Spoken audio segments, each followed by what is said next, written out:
Bonjour et bienvenue à un nouvel épisode qui traite aujourd'hui comment les prix sont fixés. La fixation des prix est une étape très importante dans la vie d'une entreprise. En effet, des prix qui sont cohérents avec le marché, qui sont acceptables par les clients et surtout qui sont adaptables à la politique de l'entreprise est une étape cruciale dans la vie d'une entreprise. Alors, comment les prix sont fixés? Ce qu'il faut savoir, c'est que l'entreprise, effectivement, pour pouvoir fixer les prix, doit tenir de 3 dimensions essentielles. La première, en fait, elle relève de l'environnement et du contexte de l'entreprise. Il y a l'environnement juridique, l'environnement politique, économique, l'environnement technologique. Alors, donnons un exemple. L'environnement technologique, c'est que lorsque le prix est plus innovant, le prix il a tendance à augmenter. Lorsque effectivement il y a une nouvelle apparition des produits, les produits effectivement ou bien les prix baissent qui sont baissés par l'entreprise. L'environnement juridique. Alors il y a effectivement certains prix qui sont réglementés par des lois et par des règlements qui sont en vigueur. L'entreprise doit déployer une veille juridique pour pouvoir effectivement surveiller la mise à jour de la réglementation. Nul n'est censé ignorer la loi et du coup les prix se trouvent influencés par le contexte réglementaire de l'entreprise. Deuxième niveau d'analyse, il est d'ordre marché.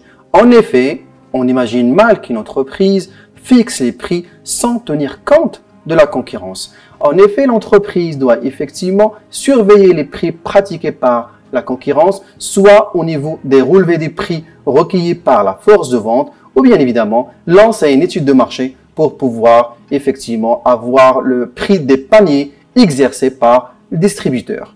Troisième niveau d'analyse est d'ordre interne. L'entreprise doit fixer effectivement les coûts cibles qu'elle souhaite atteindre. En effet, chaque entreprise doit établir son niveau de performance, son coût de résultat escompté suite au coût du capital et du coup l'entreprise doit savoir le coût direct, le coût indirect, doit fixer le seuil de rentabilité pour pouvoir effectivement, on va dire, fixer un niveau de performance souhaité par les actionnaires.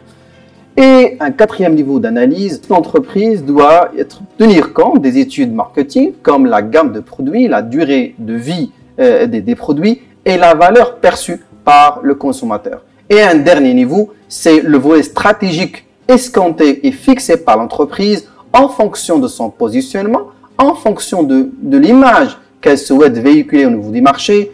Et du coup, le prix, il est influencé par tout cet ensemble de dimensions et d'objectifs et on va dire des axes d'analyse. La fixation des prix, effectivement, est un travail crucial pour l'entreprise.